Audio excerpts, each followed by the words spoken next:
مختلف مذاہب کے گرو حضرات، دور و دراز سے آئے ہوئے مہمانان کرام اور جمعیت علماء کے ورکرز، جن کی انتہائی اخلاص و للہیت، قومی حمیت، ملک سے محبت نے اس اجتماع کو بلایا اور کامیاب کیا۔ میں ان سب حضرات کا ممنون کرم ہوں جنہوں نے ملک کے ان حالات میں، جن پر آپ کے سامنے ہر شخص نے تشویش کا اظہار کیا ہے، ان حالات میں جمعیت علماء ہند کے اسٹیج سے قومی یکجہتی کے پروگرام کو منعقد کیا، اور آپ حضرات نے ان کے بلانے پر لبیک فرمایا اور یہاں تشریف لائے۔ لیکن میں سب سے پہلے جناب پٹیل صاحب مرحوم، جو دارالعلوم دیوبند کے فاضل اور قوم اور ملک کے بے لوث خادم، جن کے رگ و ریشے کے اندر جمعیت علماء ہند اور اس کے اکابر کی خدمات پیوست تھیں۔ جمعیت علماء ہند ان کا اوڑھنا اور بچھونا تھی۔ وہ اس اجتماع کا کام کرتے کرتے ہم سے جدا ہو گئے۔ دنیا کو چھوڑ کر جانا تو ہمارا ایمان ہے کہ جس طرح وہ گئے ہم بھی ہر ایک دنیا سے جائے گا، لیکن محبت ایسی چیز ہے کہ اس ایمان کے باوجود کہ ہمیں بھی جانا ہے، جب ہمارا کوئی محبوب ہم سے جدا ہوتا ہے تو ہمیں اس کی تکلیف ہوتی ہے، لیکن اس کے سوا کوئی چارہ کار بھی نہیں ہے کہ ہم اللہ سے دعا کریں کہ اللہ ان کی بار بار مغفرت فرمائے، درجات کو بلند فرمائے، اپنی جنت میں جگہ عطا فرمائے، ان کے بچوں کی، ان کے پسماندگان کی، ان کے اعزاء کی اللہ نگہبانی فرمائے، اور ان سب کی دین و دنیا کی حفاظت بھی فرمائے۔ میرے محترم بزرگوں اور دوستوں، جمعیت علماء ہند کے سلسلے میں آپ اس چیز کو سمجھتے ہوں گے، اور نہیں سمجھتے تو سمجھ لیجئے کہ جمعیت علماء ہند کوئی سیاسی جماعت نہیں ہے۔ جب تھی تب تھی، ملک کی آزادی سے پہلے، لیکن ملک کی آزادی کے بعد اپنے تمام اکابر رحمہم اللہ نے، حضرت مدنی نے، مولانا ابوالکلام آزاد نے، مولانا حفظ الرحمان صاحب نے یہ طے کر لیا، حضرت مفتی کفایت اللہ صاحب نے، کہ اب جمعیت علماء خالص ایک غیر سیاسی اور مذہبی جماعت ہے۔ آج سے ہمارا ملک کی پارلیمنٹری اور اسمبلی کی سیاست سے ایک کوڑی کے برابر بھی کچھ لینا دینا نہیں ہے۔ ہم سمجھتے ہیں کہ سیاست میں بڑے نشیب و فراز آتے رہتے ہیں، اتار چڑھاؤ ہوتا رہتا ہے۔ ہم اپنی آنکھوں سے دیکھتے ہیں کہ وہ سیاسی پارٹیاں جو حکومت کرتی چلی آتی ہیں اور ملک پر ان کی گرفت ہوتی ہے، حالات کروٹ لیتے ہیں۔ جو کل اقتدار میں تھی آج اقتدار کی کرسی سے محروم ہو جاتی ہیں، اور وہ سیاسی پارٹیاں جو اقتدار کے دائرے سے باہر تھیں حالات نے کروٹ لی اور وہ اقتدار پر آ کر بیٹھ جاتی ہیں۔ یہ نشیب و فراز ہم اپنی آنکھوں سے دیکھتے ہیں، لیکن میں یہ سمجھتا ہوں کہ جمعیت علماء کے اکابر نے ملک کی آزادی کے بعد جو فیصلہ کیا تھا، اسی فیصلے کی وجہ سے جمعیت علماء ہر وقت ہر زمانے میں زندہ و جاوید ہے، اور الحمدللہ ان کے نقش قدم پر چل کر روز بروز بڑھ رہی ہے، پیچھے نہیں ہٹ رہی ہے۔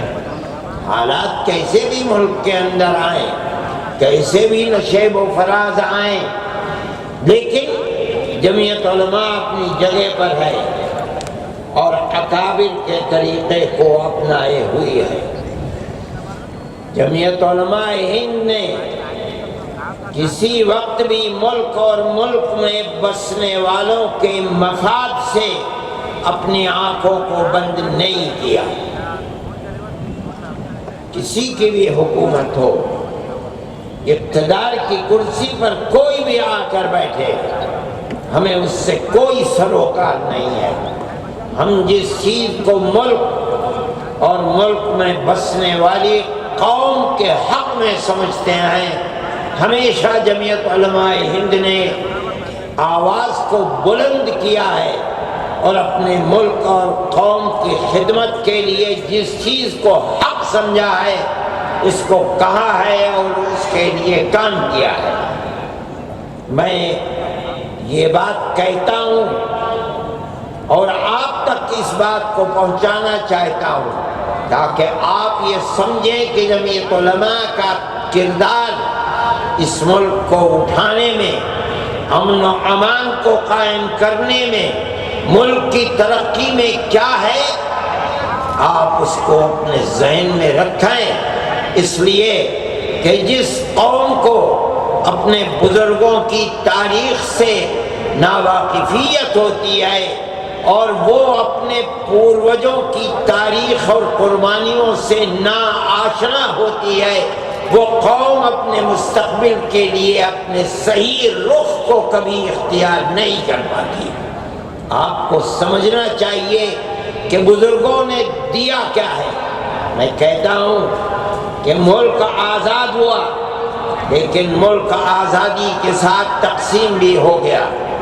آزادی جیسے جیسے جمعیت علماء ہند کے اکابر کو نظر آتی تھی کہ ملک آزادی کی طرف چل رہا ہے، مفتی کفایت اللہ صاحب، مولانا مدنی، مولانا ابوالکلام آزاد، مولانا حفظ الرحمان سوہاروی برابر مہاتما گاندھی سے، موتی لال نہرو سے، جواہر لال نہرو سے برابر یہ وعدہ لیتے چلتے تھے کہ ہمیں بتاؤ کہ ملک آزاد ہوگا تو ملک کا دستور کیا بنے گا؟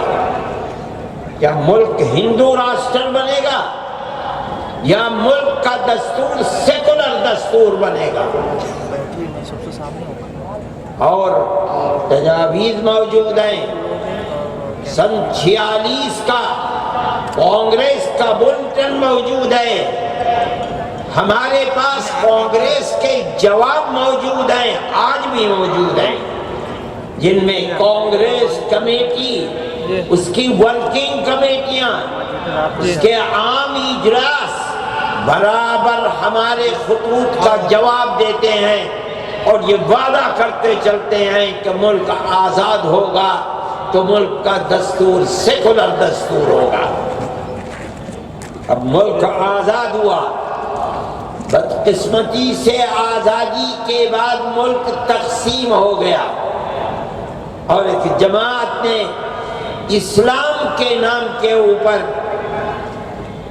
ملک کے تقسیم کرنے کا مطالبہ کیا۔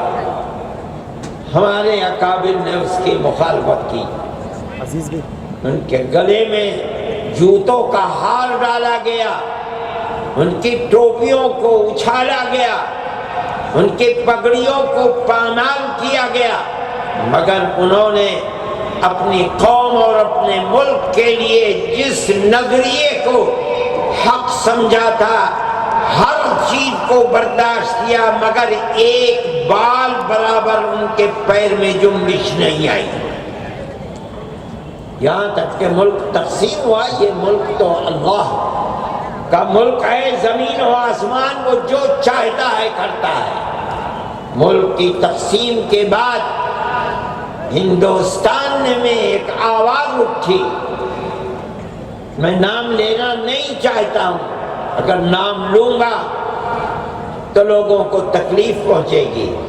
مولانا ابوالکلام آزاد نے انڈیا ونس فریڈم کے اندر نام لے کر بتایا کہ وہ یہ سمجھتے تھے کہ ملک اسلام کے نام کے اوپر تقسیم ہو گیا، اب ہمارے ملک کا دستور سیکولر دستور نہیں بلکہ مذہبی دستور ہوگا، اور یہ ملک ہندوستان ہندو اسٹیٹ بنے گا، سیکولر اسٹیٹ نہیں بنے گا۔ بڑی قداور شخصیت تھی ملک کی، ان کے ساتھ ایک نظریاتی جماعت تھی، لیکن جمعیت علماء ہند تنہا ایک پتھر تھا جو درمیان میں کھڑا ہوا، اور ہمارے اکابر تنہا تھے۔ اس وقت جماعتیں کہاں تھی؟ آج تو آدمی اپنی جیب میں جماعت لیے پھرتا ہے، صبح کو جماعتیں بنتی ہیں، شام کو ٹوٹتی ہیں۔ اس زمانے میں ملک کے اندر کوئی مسلم ایسی تنظیم نہیں تھی جس کے پاس 150 سال کی قربانیوں بھری تاریخ ہو۔ علماء کی جماعت تھی۔ 1803 میں شاہ عبدالعزیز صاحب محدث دہلوی نے جس دن انگریز نے ایسٹ انڈیا کمپنی نے اعلان کیا تھا کہ آج ملک خدا کا ہے، خلق خدا کی ہے، حکومت اور ملک بادشاہ سلامت کا ہے، لیکن آج سے ملک کے اندر حکم ایسٹ انڈیا کمپنی کا ہے، اس دن شاہ عبدالعزیز صاحب محدث دہلوی نے اعلان کیا تھا کہ آج ہمارا ملک غلام ہو گیا، اس کی آزادی کے لیے جہاد کرنا ہر مسلمان کا فرض ہے۔ یہ پہلی آواز تھی ملک کی آزادی کے لیے، لوگ نہیں جانتے، اور پھر یہ آزادی کی آواز کے اندر جان پیدا ہوتی رہی۔ ان کے شاگرد، ان کے خانوادے کے لوگوں نے اس کو آگے بڑھایا۔ شاہ اسماعیل شہید، سید احمد شہید رحمت اللہ علیہما کو پیدا کیا۔ مولانا نے جو بات کہی تھی اس کی بڑی قیمت چکائی۔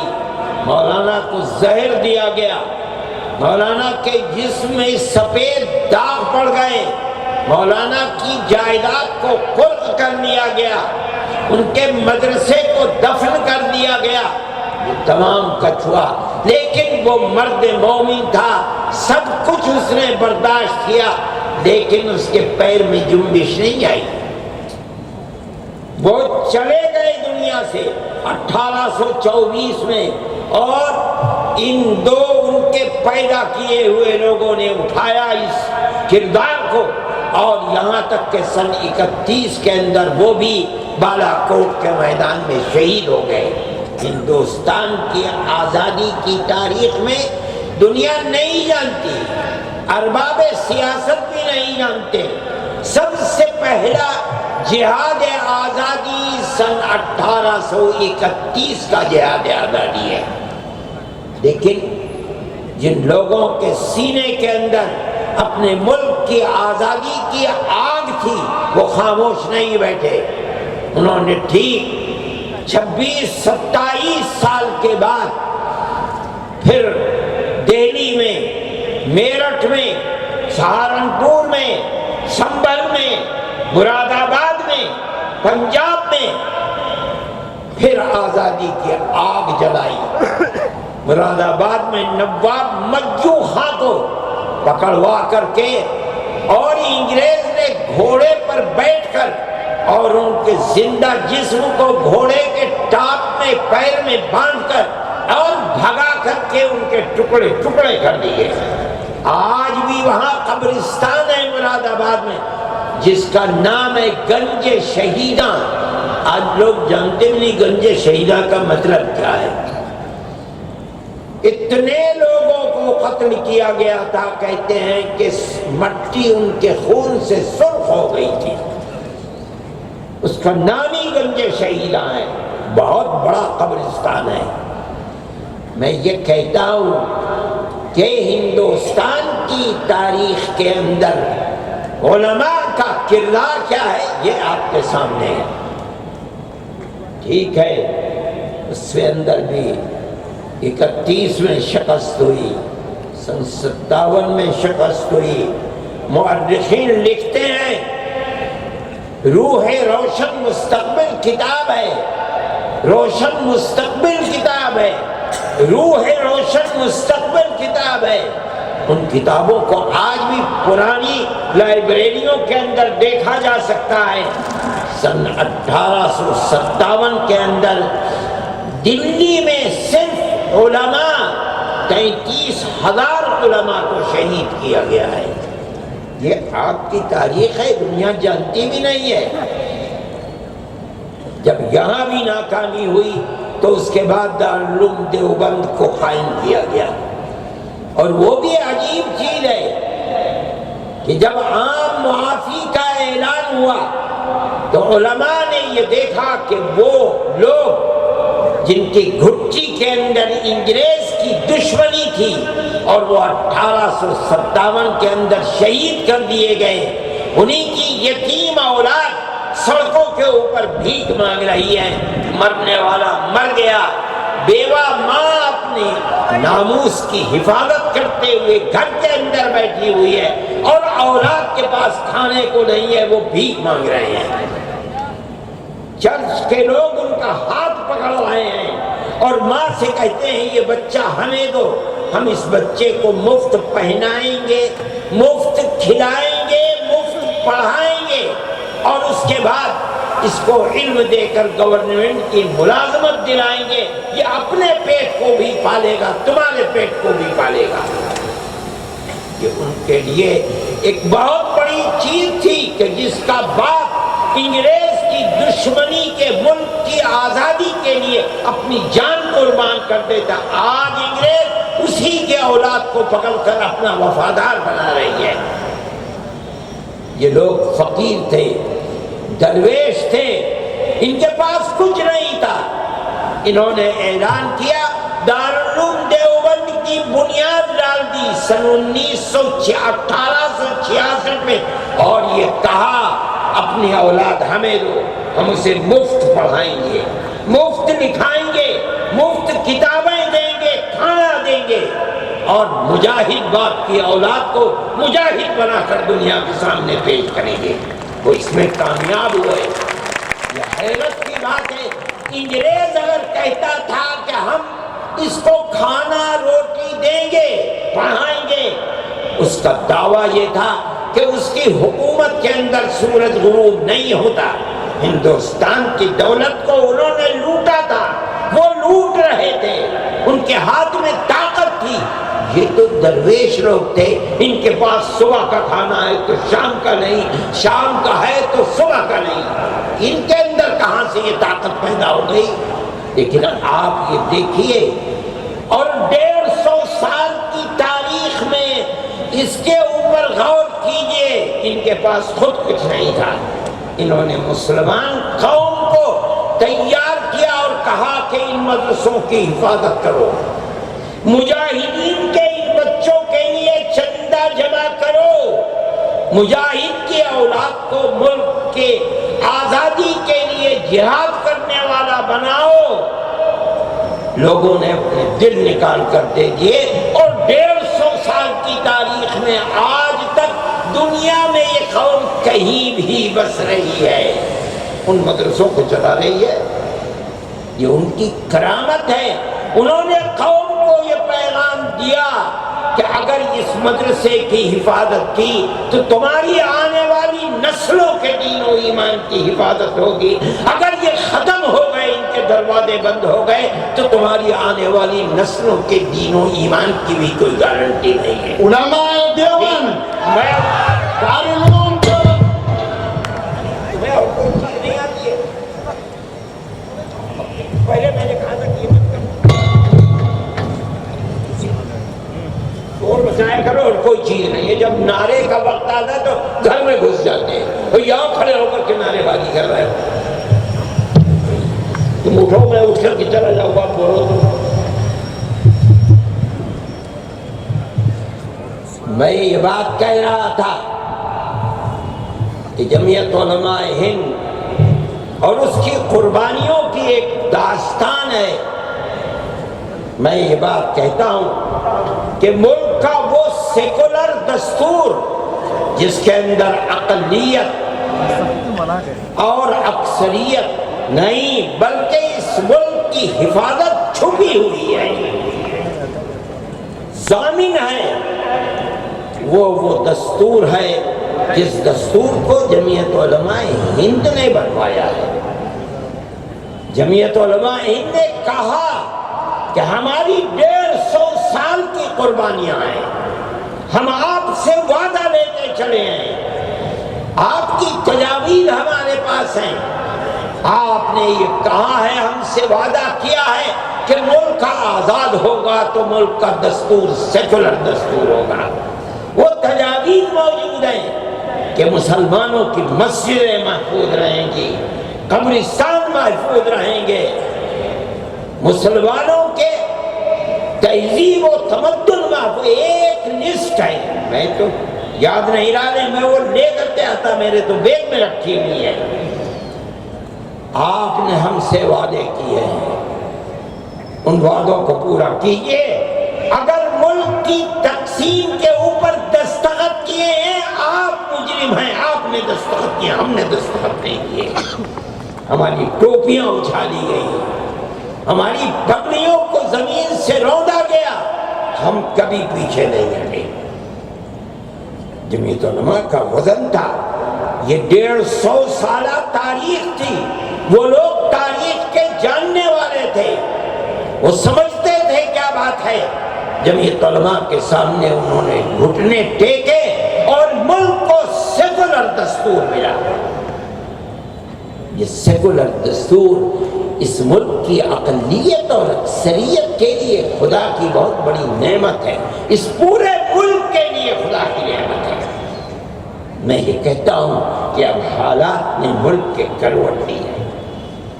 جمعیت علماء کا نظریہ میں نے آپ کے سامنے پیش کیا۔ جمعیت علماء نے ملک کو سیکولر دستور دیا، یہی جمعیت علماء کا نظریہ ہے۔ سیکولر دستور کا مطلب یہ ہے کہ حکومت کا کوئی مذہب نہیں ہے، ملک میں بسنے والا جنتا ہر مذہب کی ماننے والی اپنے مذہب پر عمل کرنے اور چلنے میں آزادی رکھتی ہے۔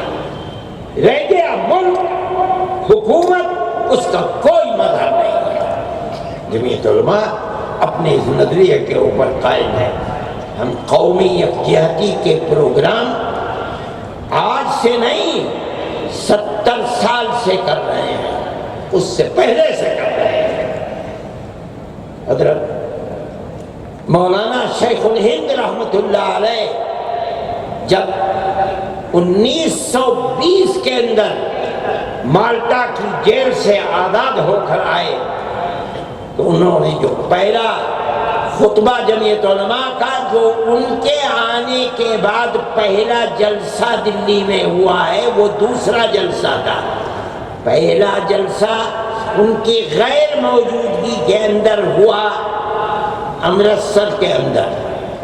وہ مسجد آج بھی کھلی ہوئی ہے، وہی ایک مسجد تھی امرتسر میں جو کھلی ہوئی تھی، اب تو کچھ مسجدیں بن گئی ہیں۔ خیر الدین اسی کے اندر سب سے پہلا اجلاس ہوا اور وہاں مفتی کفایت اللہ صاحب رحمۃ اللہ علیہ کو عارضی صدر بنایا گیا، صدر نہیں، عارضی صدر۔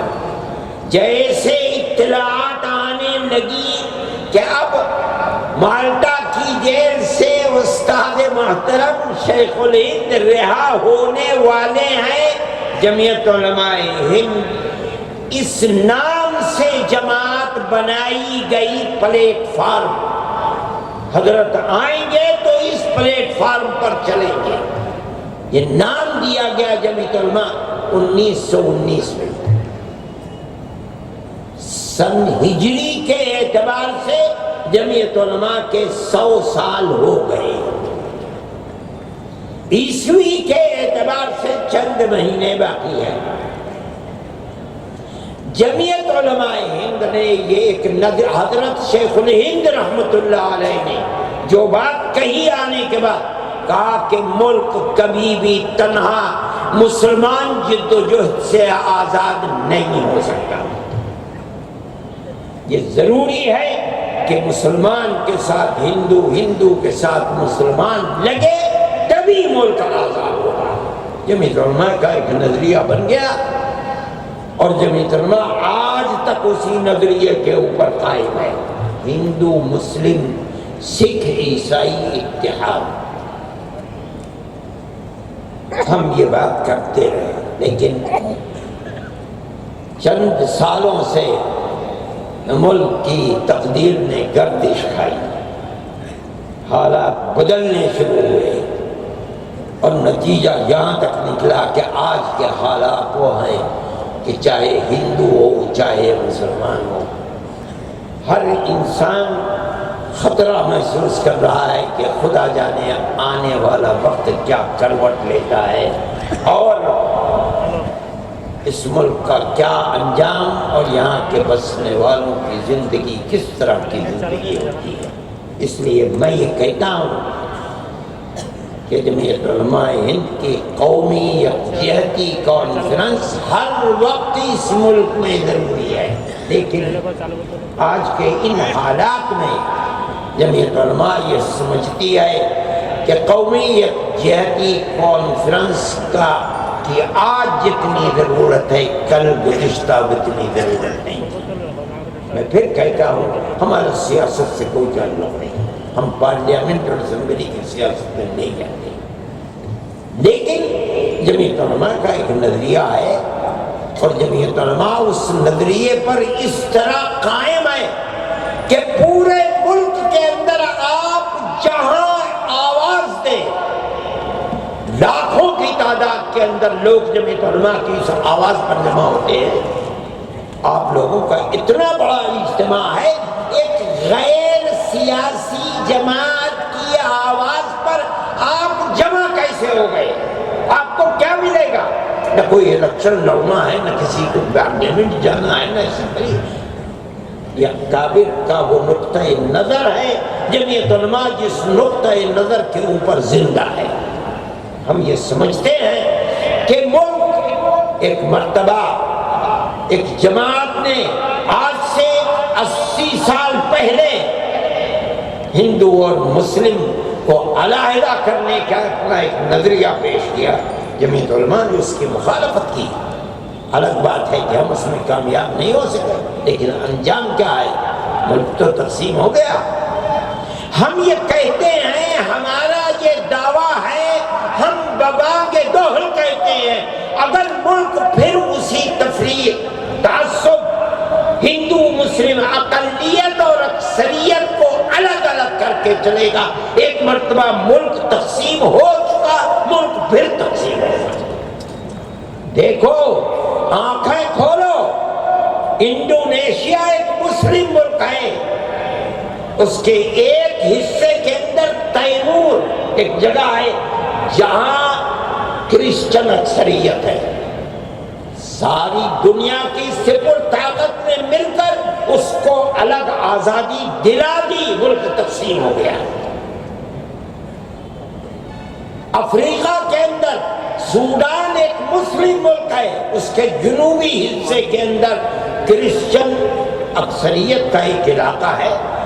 دنیا کی سپر طاقت نے مل کر ملک کو تقسیم کرا دیا۔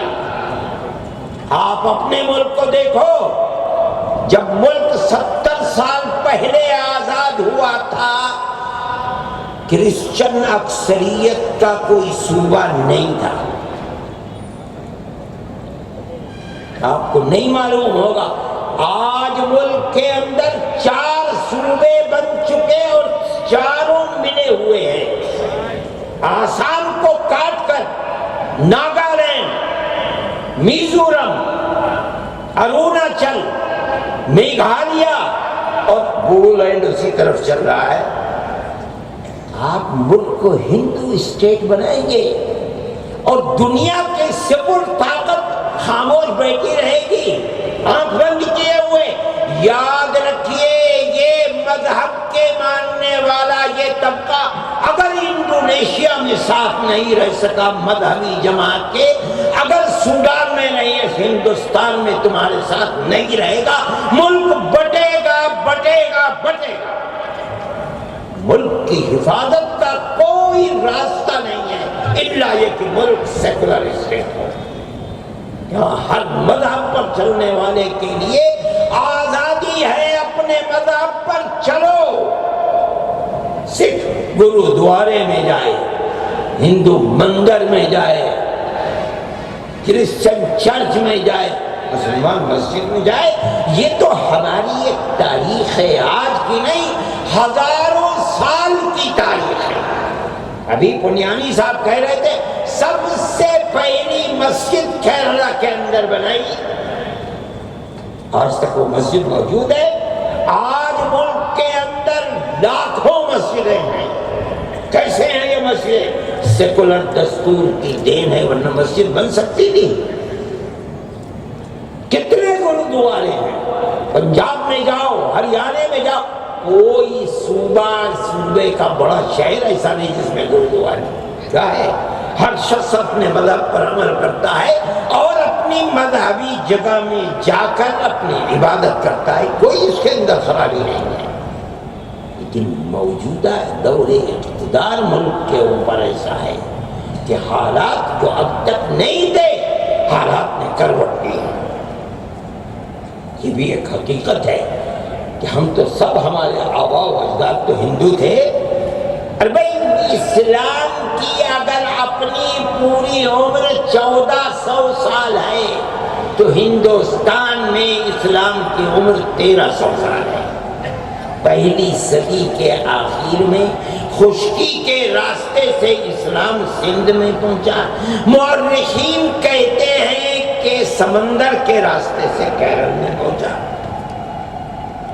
اور ہندوستان کی کوئی برادری ایسی نہیں ہے جس نے اسلام کو قبول نہ کیا ہو۔ ہر برادری کے اندر ہندو بھی ہے، مسلمان بھی ہے، یہاں تک کہ برہمن، کشمیر کے برہمن ہندو بھی ہے، مسلمان بھی ہے۔ کوئی برادری ایسی نہیں جس نے اسلام کو قبول نہ کیا ہو۔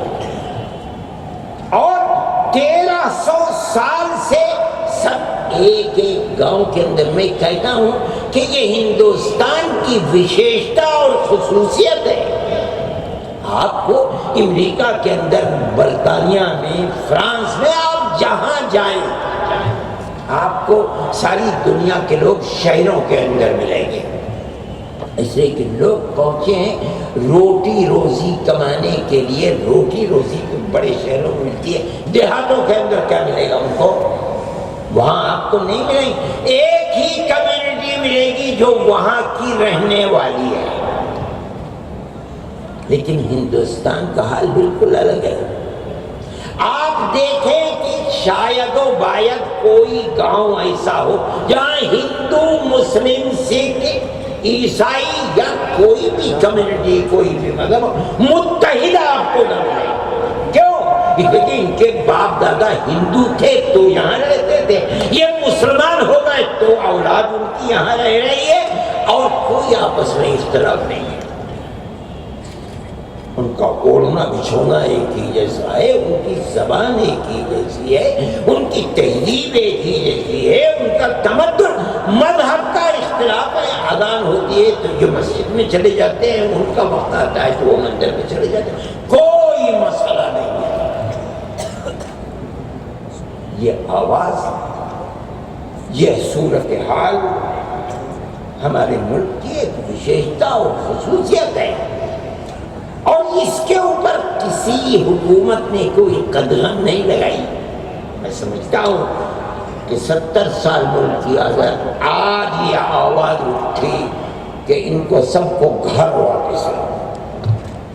اس سے پہلے کبھی یہ آواز نہیں اٹھی تھی۔ یہاں تک کہ جو کرسچن ہوئے ہریانے میں رہتے تھے، ان کا تم گھر واپس آؤ، اور کچھ لوگ آ بھی گئے واپس۔ مسلمانوں کے لیے انہیں بھی واپس لاؤ گھر۔ کتنے 20 کروڑ مسلمان ہیں۔ اللہ اکبر، ایسا لگتا تھا کہ جو یہ کہہ رہے ہیں کہ انہیں واپس لاؤ، انہوں نے اپنی ماں کا دودھ پیا ہے، کسی مسلمان نے تو ماں کا دودھ پیا نہیں ہے۔ یہ جب چاہیں گے انہیں پکڑ کر کے ان کی چوٹی اور لا کر کے مسلمان کو دے باپ دادا ہندو بنا دیں گے؟ نہیں، اس کا مطلب یہ ہے کہ یہ سمجھتے ہیں کہ ان کو گھر واپس لاؤ، ان کو ہندو بناؤ، ان کو برباد کرو، اور ہر ایک چراغ کو گل کر کے ملک کے اندر صرف ایک ہی ہندوستان میں رہتا ہے تو وندے ماترم کہنا ہے۔ یہ اس سے پہلے تو کبھی نہیں ہوا تھا۔ گاندھی جی کے بارے میں یہ کہتا ہوں کہ گاندھی جی ایک ایسی چیز تھی جو ہندوستان میں ملک کی آزادی کی علامت، اور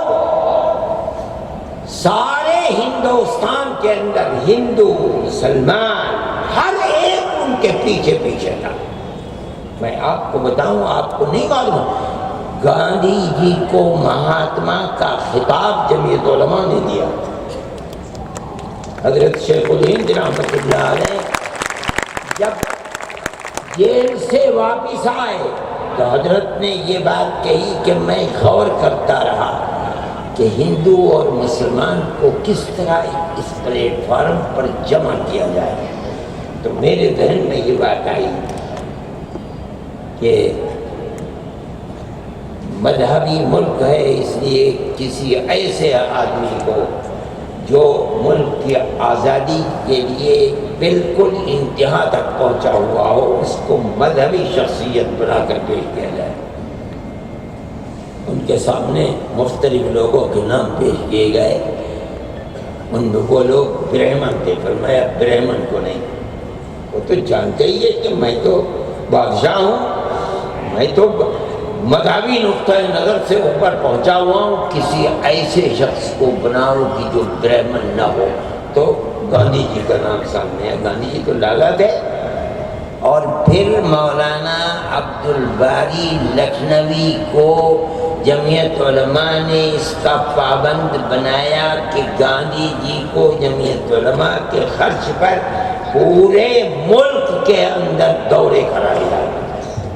چنانچہ جمعیت علماء کے خرچ پر پورے ملک میں دورہ کرایا گیا، یہاں تک کہ وہ گاندھی جی مہاتما گاندھی بن گئے، اور مہاتما گاندھی کے پیچھے ایک پوری جماعت ہے مسلمانوں کی، جن کی قربانیاں 150 سالہ ہیں، جن کی قربانیاں، یہاں تک کہ آج کا دور وہ ہے کہ آج آپ نے بھی واٹس ایپ کے اوپر دیکھا ہوگا کہ ایک آدمی کہتا ہے ہم ہندو مہاسبھا کے لوگ ہیں، ہم نے گاندھی جی کو قتل کیا، گاندھی انگریزوں کا پٹھو تھا۔ آپ نے بھی دیکھا ہوگا، ملک کے حالات ہیں۔ اس کا مطلب یہ ہے کہ وہ تنہا گاندھی جی کی ملک کی قربانی کوئی تاریخ کو آگ نہیں لگا رہا ہے، بلکہ ہندو، مسلمان اور سب سے زیادہ ہمارے اکابر جنہوں نے قربانیاں دے کر اپنی بیٹیوں کو، بیوہ اور اپنے بچوں کو یتیم بنوا دیا، ملک کی آزادی کی ان تمام کی قربانیوں کو آگ لگایا۔ کیا حالات ہیں ملک کے؟ لیکن میں اس کے بعد بھی یہ سمجھتا ہوں کہ ملک کی اکثریت فرقہ پرست نہیں ہے۔ یہ ایک مٹھی بھر لوگوں کا کام ہے جو مذہب کا نام لے کر اقتدار کی کرسی پر بیٹھے ہیں۔ اکثریت ایسی نہیں ہے۔ اگر اکثریت ایسی ہوتی تو جب کچھ سر پھرے لوگوں نے گھر واپسی کی آواز لگائی تھی تو ہندو اکثریت کو ان کے ساتھ ہو جانا چاہیے تھا، مگر نہیں ہوئے۔ 10-5 دن گزرے اور اب سالوں گزر گئے، کوئی جانتا بھی نہیں۔ لوگوں نے کہا ارے کوئی پاگل کی بڑا ہے، چھوڑو، خود مر جائے گا، مر گئے، ختم ہو گئے، آج کوئی نام لینے والا بھی نہیں، گھر واپسی آئی کیا چیز ہے؟ اگر اکثریت فرقہ پرست ہوتی اور مسلم ہندو نفرت کی ہوتی تو اس چیز کو لے کر کے تو قیامت برپا ہو چکی ہوتی، گلی کوچے ہندو مسلمان کا قتل ہو چکا ہوتا، مگر کچھ نہیں ہوا۔ گاندھی جی کو کہا گیا کہ انگریز کا پٹھو ہے، آج کہاں ہے وہ آدمی؟ زندہ ہے کہ مر گیا کوئی پوچھنے والا بھی نہیں ہے۔ اگر اکثریت فرقہ پرست ہوتی تو قیامت آ چکی ہوتی، مگر کچھ نہیں۔ اس لیے میں کہتا ہوں کہ ملک کی اکثریت فرقہ پرست نہیں ہے، وہ امن و امان کے ساتھ رہنا چاہتی ہے، لیکن جو لوگ اقتدار کی کرسی پر بیٹھے ہوئے ہیں اور مذہب کی دہائی دے کر بیٹھے ہوئے ہیں، ان لوگوں نے ملک کو کی تباہی کی قسم کھا رکھی ہے، ان کے سامنے کوئی چیز نہیں ہے۔ میں کہتا ہوں مجھے حیرت ہوتی ہے کہ کیا وہ دنیا سے ناواقف ہیں؟ وہ ملک کے سیکولر دستور کو آگ لگانا چاہتے ہیں، ہندو مذہبی ملک بنانا چاہتے ہیں۔ آج دنیا کے اندر کوئی ملک اپنے مذہب کا محافظ ہے؟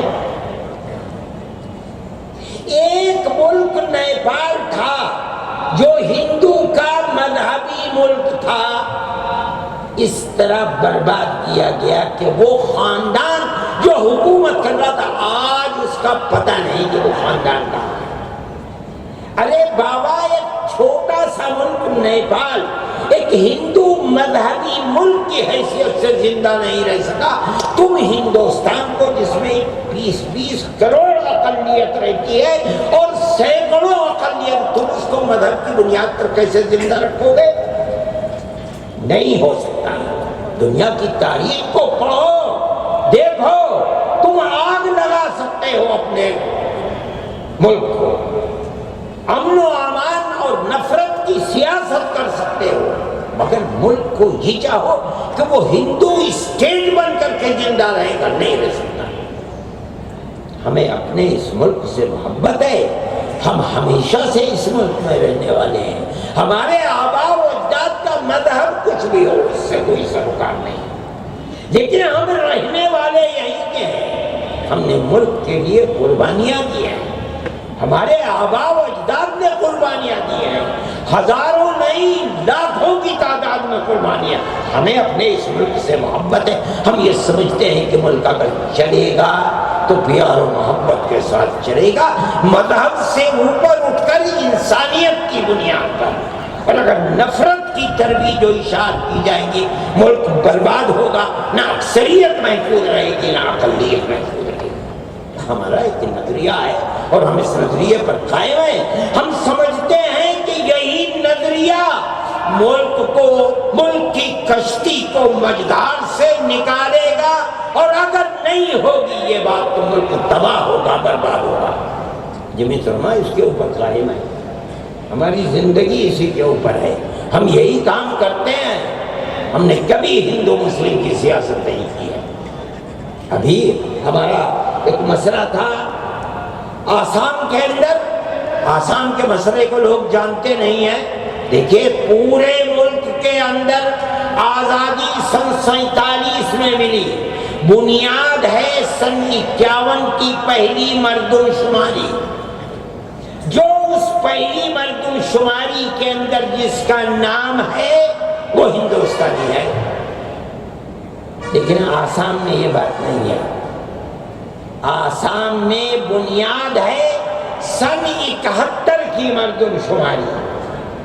سن 71 کی مردم شماری میں جس کا نام ہے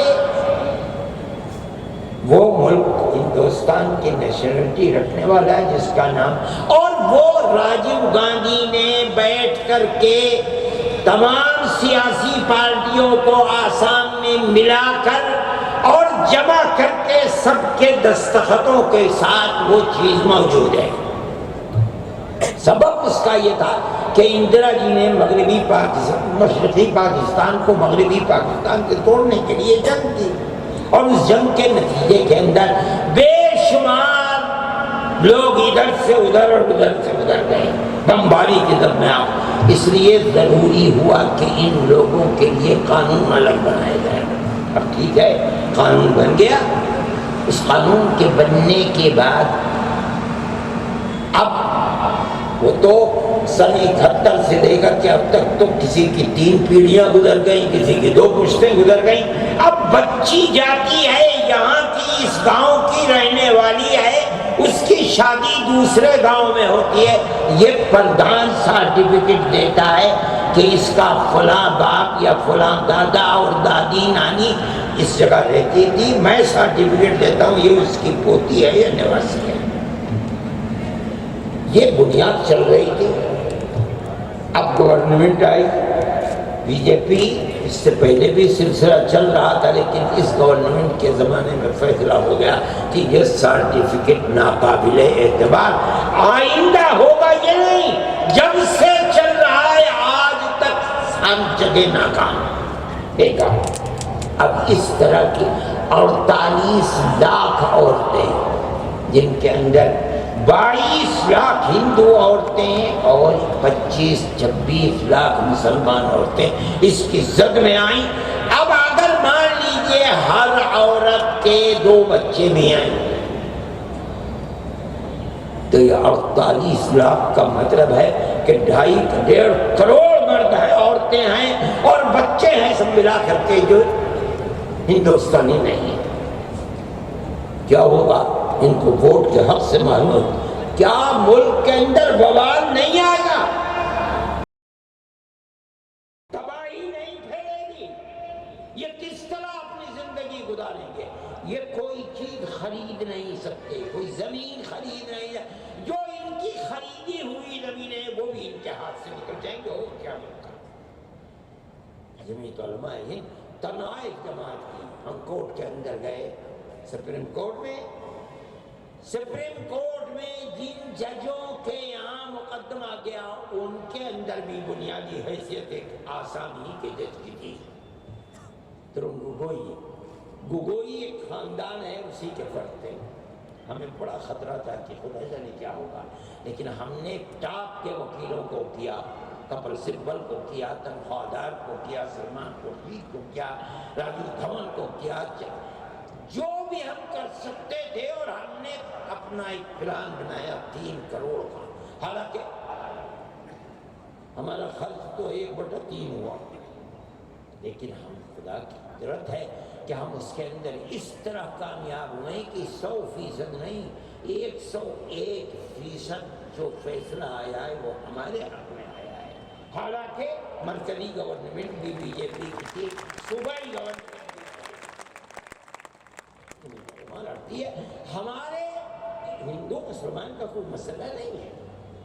یہ لوگ لاکھوں کی تعداد میں کہتا ہوں کہ میری زندگی میں اتنا خوشی کا کوئی دن نہیں آیا جتنا وہ ہم 48 لاکھ لوگوں کے لیے جمعیت علماء سہارا بن گئی۔ وہ کون ہندو ہے کون مسلمان ہے ہمیں کوئی سمجھ نہیں، ہمیں حق ہے کہ ہم یہ آواز لگائیں کہ مسلمان اور ہندو ایک ہو، ایک دوسرے کے ساتھ پیار و محبت کرو۔ ہم ابھی اسی سال جو سیلاب آیا ہے بہار کے اندر، ہم وہاں مکانات بنا رہے ہیں، میں نے اپنے لوگوں سے کہا بالکل خاموش بیٹھ جاؤ۔ آج کا مسئلہ تو یہ ہے کہ ان لوگوں کے پاس کھانے کو نہیں ہے، کھانے کو دو۔ یہ ساری ہندوستان کے ہندو مسلمان متوجہ ہیں جو کریں۔ ابھی رک جاؤ، جب سکون ہو جائے گا اور سب نمٹ جائے گا تب سروے کرو کہ کون غریب سے غریب تر لوگ ہیں جن کو مکان بنایا کر دیا جا سکے۔ مجھے آج بھی لوگ ملے اور وہ آئے ہوئے ہیں جو لوگ جمعیت علماء کے وہاں رہ کر کے کام کر رہے ہیں۔ ہم نے ایسی بیوہ عورتیں جو یتیموں کی پرورش کر رہی ہیں، ہم نے ان کی ایک انتہائی مفلوق الحال، انتہائی محتاج لسٹ بنائی اور ہم نے یہ طے کیا اللہ نے ہمیں جتنی وسعت دی ہے، بھئی ہمارا کام کیا ہے؟ ہم تو ایک ہاتھ سے لیتے ہیں دوسرے ہاتھ سے خرچ کر دیتے ہیں۔ ہم نے یہ طے کیا کہ ہم کریں گے، چنانچہ ہم نے شروع کر دیا۔ مکانات کتنے بن چکے ہیں انہوں نے مجھے بتایا، اور میری روزانہ عبد القیوم صاحب سے تقریباً فون کے اوپر بات ہوتی رہتی ہے کہ کیا ہو رہا ہے۔ ہم نے یہ بات کہی تھی کہ مسلمانوں کے گھر بھی بناؤ، ہندو کے گھر بھی بناؤ، چنانچہ بن رہے ہیں۔ انہوں نے بتایا کہ بن رہے ہیں۔ ایسا بھی حادثہ ہوا کہ ہم نے طے کر دیا کہ ہم اس ہندو غریب کا گھر بنائیں گے، لیکن جو پارٹیاں ہیں پھر قبرص انہوں نے جا کر کے ان کو اکسایا کہ مسلمان کے پیسے سے تمہارا گھر نہیں بنا۔ ارے بابا، ایک تقریباً 8 مہینے گزر گئے، تم نے ان غریبوں کے لیے گھر بھی نہیں بنایا۔ یہ پلاسٹک کی پنی لگا کر کے زندگی گزار رہے ہیں، اور بنانے کے لیے مسلمان گیا تو تم نے ان سے کہہ دیا کہ مسلمان کے پیسے سے گھر نہیں بنے گا۔ ایسا بھی ہوا کہ لے کر کے سامان جب اینٹ وغیرہ لے جا کر کے ڈالی، عورتیں جمع ہو گئی کہ ہم مسلمان کے پیسے سے گھر نہیں بنائیں گے، ہم نے چھوڑ دیا۔ جو تیار ہیں ہم ان کا گھر بنا رہے ہیں، ہمیں کوئی اس کے اندر تکلف نہیں۔ اس لیے کہ جمعیت علماء کا تو نظریہ ہے کہ ملک کے اندر ہر بسنے والے کے ساتھ تعاون اور محبت ہونی چاہیے، اگر نہیں ہوگی تو ملک برباد۔ ہم مقدمات لڑتے ہیں، ان مقدمات کے اندر سینکڑوں بچے اب تک جیل سے رہا ہو چکے، باعزت ہو چکے۔ آج بھی ایک کیس کے اندر، گودھرا کا جو کیس تھا، اس کے اندر تقریباً 27 بچے ہیں جو قید ہیں۔ ہائی کورٹ سے ہار گئے وہ، جمعیت علماء نے سپریم کورٹ کی ذمہ داری لے لی۔ ہمیں خطرہ تھا کہ یہ سپریم کورٹ اس کیس پر بحث کرنے کو قبول بھی کرتی ہے یا نہیں۔ اللہ کا شکر ہے آج سپریم کورٹ نے قبول کر لیا۔ ہمیں خدا کی ذات سے توقع ہے کہ انشاءاللہ قبول کیا ہے تو ان کو کامیابی ملے گی۔ لیکن میں آپ کو کہتا ہوں کہ جن لوگوں کو پھانسی کی سزا ہو گئی تھی لوور کورٹ کے اندر سے یا ہائی کورٹ میں، ہم جمعیت علماء کے پلیٹ فارم سے جن لوگوں کو بچایا گیا ہے اس کے اندر 5 غیر مسلم بھی ہیں۔ یہ ہماری کوئی بات نہیں، ہمارے بزرگوں کے دی ہوئی چیز ہے۔ اللہ کا شکر ادا کرتے ہیں کہ اس نے ہمیں توفیق دی ان کے پیچھے چلنے کی اور ان کی دی ہوئی نظریے اور پالیسی پر عمل کرنے کی۔ میرے بھائی، ملک تو اسی طرح چلے گا، دوسری طرح نہیں چل سکتا ہے۔ اس لیے میں یہ کہتا ہوں کہ آپ حضرات جمع ہوئے، بہت اچھی بات ہے۔ بنیانی صاحب کہہ کے گئے ہیں کہ جمع ہونے سے اور جلسہ کرنے سے کوئی فائدہ نہیں ہوگا۔ آج ایک جلسہ کیا تو پھر آج دوسرے جلسے کا انتظار کرنا پڑے گا، اور وہ کب ہوتا ہے خدا ہی جانتا ہے۔ اصل تو چیز یہ ہے کہ جمعیت علماء آپ کو جو پیغام دے کر جا رہی ہے، آپ اس پیغام کو اپنی زندگی میں اتاریں۔ اگر آپ اتاریں گے تو میں سمجھوں گا کہ جمعیت علماء کامیاب ہے، اور اگر خدا نہ خواستہ آپ سن کر چلے گئے تو اس کا مطلب ہے کہ اتنا شاندار اجتماع نشستند و گفتند و برخاستند کی نظر ہو گیا، اور اس کا کوئی فائدہ نہیں ہے۔ میں سب سے پہلے ارباب مدارس سے کہتا ہوں آپ کے خلاف اتنا پروپیگنڈا ہے، اتنا پروپیگنڈا ہے، مذہب یہیں سے پنپتا ہے۔ نفرت کی سیاست کرنے والے کہتے ہیں کہ اسلام دہشت گردی کا مذہب ہے، اسلام مدرسوں میں پڑھایا جاتا ہے، اس لیے کہتے ہیں کہ مدرسے دہشت گردی کا مرکز ہے، اور میں اور آپ پڑھتے ہیں اس لیے میں اور آپ دہشت گردی۔ لیکن میں کہتا ہوں علماء سے، انہوں نے اس نظریے کو دور کرنے کے لیے، اصلاح کرنے کے لیے کچھ کیا نہیں ہے۔ علماء نے بس یہ کہ اب چھٹی ہو جائے گی، مدرسہ چلانے کے لیے انہیں پیسے کی ضرورت ہے، اس کے حصول میں لگ جائیں گے، رمضان کے بعد بیٹھیں گے، سال بھر پڑھائیں گے۔ میں نہیں کہتا ہوں کہ دین کی خدمت میں بہت بڑی خدمت ہے، دین کی بقا انہیں مدرسوں کے اوپر موقوف ہے، لیکن جو نظریہ مدارس کے خلاف پروپیگنڈا کر کے آپ کے مخالف لوگوں نے پیدا کیا، آپ نے اس نظریے کو دور کرنے کے لیے، اس الزام کو دھونے کے لیے کچھ نہیں کیا، لیکن آپ کو کرنا چاہیے۔ میرے بھائی، سال میں 1-2 ایسے اجتماع کرو، یہ آپ کے مدرسے کی خدمت ہے، میں کہتا ہوں دین کی خدمت ہے۔ آپ بتاؤ لوگوں کو آپ کیا پڑھاتے ہو، آپ کیا سکھاتے ہو، آپ کیا تہذیب دیتے ہو، آپ کا مذہب کیا کہتا ہے، رسول اللہ کی کیا تعلیمات ہیں، قرآن کیا مذہب کا پابند بناتا ہے۔ آپ کچھ نہیں بتلاتے، اپنا کام 4 دیواری کے اندر کر رہے ہو۔ میرے بھائی، آنے والے دن اللہ کرم فرما دے اور رخ کو موڑ دے، یہ الگ بات ہے، نہیں تو آنے والے دن بڑے خراب دن ہیں۔ مدارس اپنے آپ کو محفوظ نہیں رکھ پائیں گے، یاد رکھیے۔ اس لیے میں آپ سے کہتا ہوں کہ آپ جہاں بھی ہیں پیار و محبت کی بات کریں، جس طرح آگ کو آگ سے نہیں بجھایا جا سکتا، فرقہ پرستی کو آپ چاہیں کہ اس ملک میں یا دنیا کے کسی ملک میں فرقہ پرستی کر کے مٹا دیں گے، نہیں۔ جس طرح آگ کو بجھانے کے لیے اس پر پانی ڈالا جاتا ہے، فرقہ پرستی کو آگ کو بجھانے کے لیے آپ کو پیار و محبت کی بارش کرنی پڑے گی۔ نہیں کریں گے تو میرے بھائی، میں تو لرزتا ہوں آنے والے دن سے کہ کیا صورت ہے، اور آپ کے ہاتھ میں کچھ نہیں ہوگا۔ یہ تحریکیں پہلے بھی اٹھتی رہی ہے، نہیں ہے یہ بات، لیکن آج جس طاقت سے اٹھیں گی نہیں ہوگا۔ جناب علی سنگھ جی کے زمانے کے اندر آجاری یہ مسئلہ ہوا کہ مدرسوں کے لیے 800 کروڑ روپے کا بندوبست کیا ہے، مدرسوں کو دے دو، اور مدرسوں کو جو مدرسہ بورڈ ہے کہو کہ یہ اس کو ملیں گی جو مدرسہ بورڈ سے آئے۔ اب مدرسہ چلانے والے کو پیسے کی ضرورت ہی ہوتی ہے، اس کو 800 کروڑ کا بجٹ مل جائے تو وہ تو آ جائے گا۔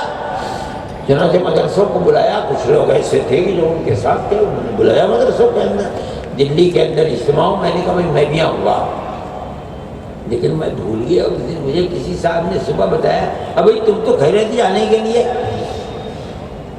میں نے اٹھائی اپنی اٹیچی اور میں فوراً ایک گاڑی جاتی تھی، میں اس کے اوپر بیٹھ کے وہاں پہنچ گیا، دوپہر کے جلسے میں پہنچا میں، اور میں نے اس کی مخالفت کی۔ میں نے جو بات آپ سے کہی، میں نے کہا کہ مدرسوں کے پس منظر کو آپ نہیں جانتے ہیں، مدرسوں کا پس منظر یہی ہے جو میں نے آپ کو بتایا کہ جب لوگ باہر نکلے، حضرت نانوتوی، حضرت گنگوئی رحمۃ اللہ علیہ، حضرت نانوتوی تو جیل نہیں جا سکے، ان کو پکڑ نہیں سکے انگریز، لیکن حضرت گنگوئی تو جیل میں رہے۔ جب نکلے عام معافی کا اعلان، دیکھا کہ لوگ بچے جا رہے ہیں انگریزی اسکولوں کے اندر اور چند کے لوگ لے جا، تو انہوں نے مدرسے کی بنیاد رکھی۔ یہاں سے ملک کی کیوں؟ اس لیے کہ جو لوگ آزادی کے لیے مجاہد تھے وہ تو ختم ہو چکے تھے، اب ضرورت تھی ایسی فیکٹری کی جو مجاہد بنائے، اقتدار لوگ دیوبند کی بنیاد بنی، یہاں سے جو لوگ پیدا ہوئے، شیخ الہند مفتی کفایت اللہ، مولانا ابوالکلام آزاد، مولانا مدنی، ان لوگوں نے قربانیاں دے کر جیلوں کو آباد کر کے ملک کو آزاد کرایا، اور یہ تحریک کامیاب ہوئی ہے۔ آپ ان تحریکوں کی روح کو کھینچنا چاہتے ہیں، نکالنا چاہتے ہیں، بیٹھے ہوئے تھے وہ کہنے لگے نہیں ہم نہیں لیں گے، بالکل ہم آزاد چھوڑ۔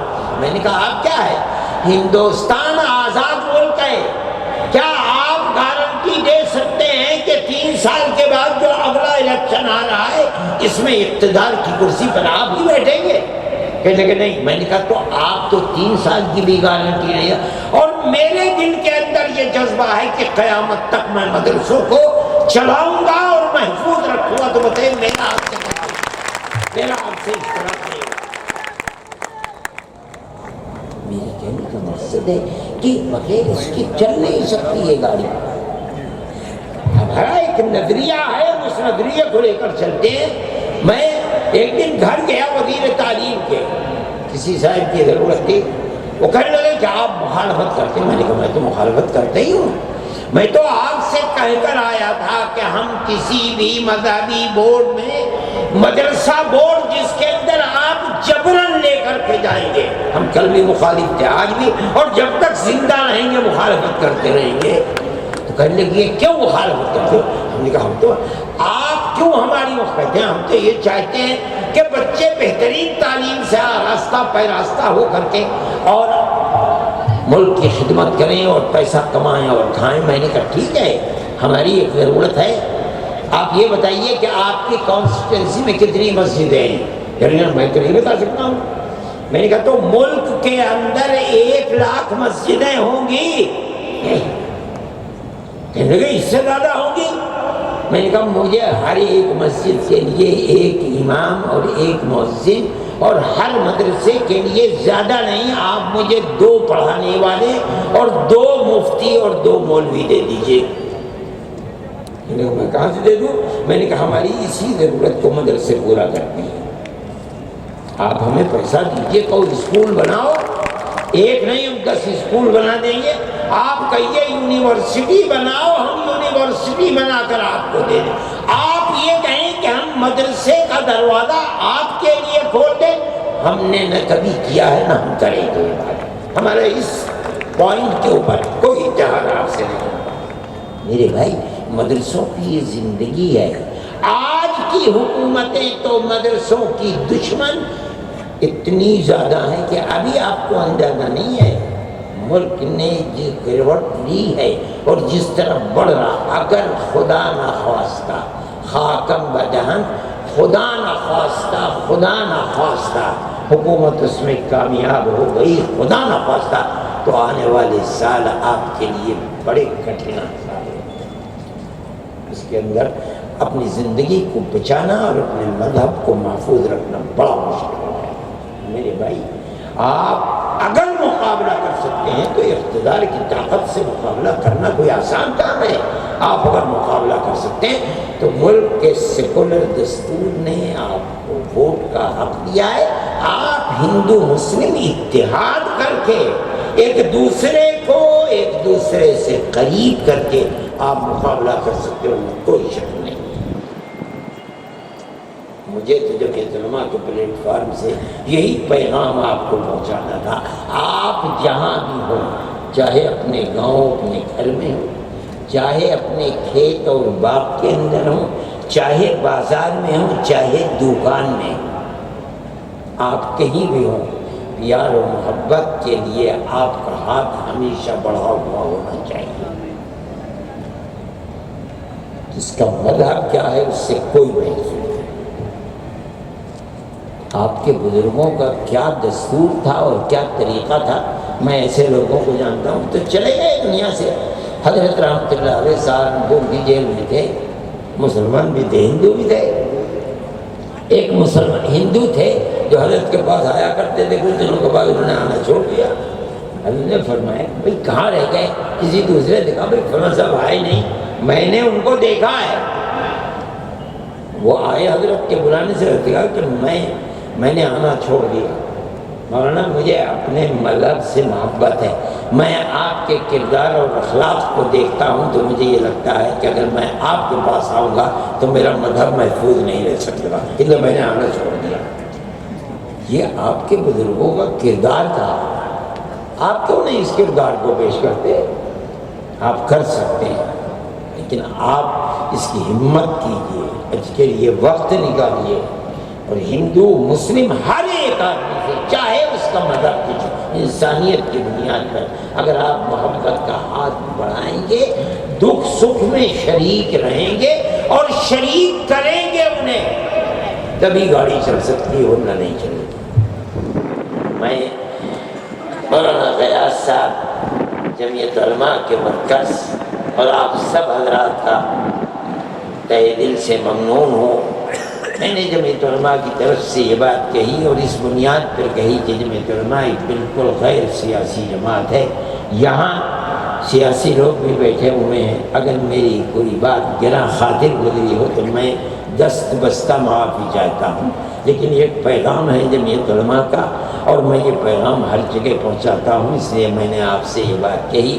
میں دعا کرتا ہوں کہ آپ حضرات جس طرح خیر و عافیت کے ساتھ اپنے گھروں سے یہاں پہنچے ہیں، اللہ آپ کے سفر کو، گھر واپسی کے سفر کو بھی خیر و عافیت کے ساتھ پورا فرمائے، اور یہ کانفرنس جو اپنی نوعیت کی الگ ایک نئی کانفرنس ہے، میں نہیں سمجھتا تھا کہ مولانا غیاث صاحب جن سے نہ اٹھا جاتا ہے نہ بیٹھا جاتا ہے نہ چلا جاتا ہے نہ دوڑا جاتا ہے، وہ ایسی کانفرنس کریں گے، مگر میں ان کو اور ان کے ساتھیوں کو مبارکباد دیتا ہوں۔ اللہ تعالیٰ اس کے انجام کو بہتر فرمائے، خیرات و برکات سے نوازے، وآخر دعوانا ان الحمدللہ رب العالمین۔ کچھ ضروری باتیں آپ حضرات